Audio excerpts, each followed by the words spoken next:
I'm Melissa Block with NPR's All Things Considered, and I sat down recently with Roger Deakins, the cinematographer behind some of the most iconic films of the last 20 years.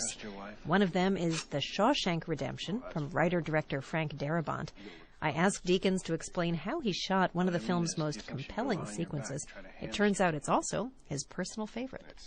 It's played very tightly, and then there's a shot pulling them towards the roof, and then there's a point of view looking down, a tight cut over the shoulder, and then it cuts to this quite ostentatious high shot, big crane shot looking down at the two of them, with Clancy holding Tim over the sort of the abyss, as it were. This just makes you dizzy just watching it. You cut out of these like really tight kind of close-ups to this one big shot that sort of cranes down to make more of that moment.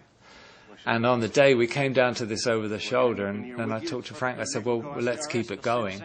Frank is the director. Yeah, Frank Darabont directed it. And I said, well, we can keep it going just to get that sort of woozy sense. So the camera cranes down on this like 32-foot arm with a remote head, and then cranes down to this over the shoulder. And then as the dialogue continues, it just sort of swoops round from one character to another.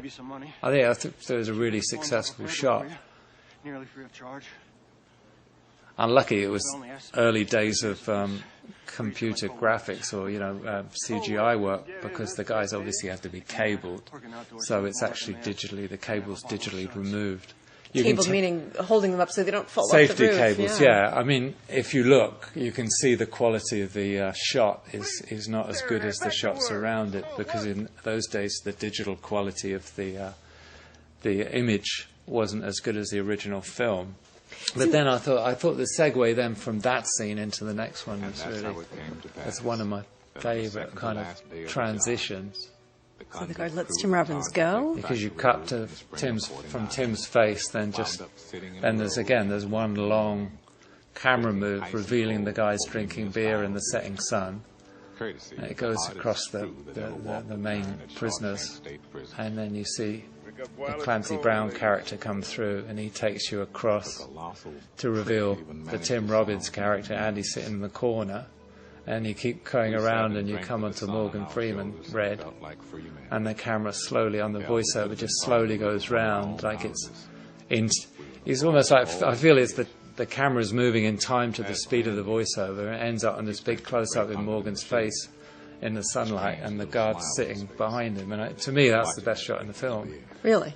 Yeah, because it expresses the voiceover, and it creates a sort of mood, and you kind of feel you're there somehow. I don't know. I just thought it worked really well. Were you thinking about the rhythm of the script at that point, or is that another happy accident? You're thinking about the rhythm of the pace of the voiceover, and I'm not sure if Frank Darabont was reading it or not, but it was very much, we were very much talking about that and the mood of the light as well, that you wanted this bucolic kind of afternoon sun.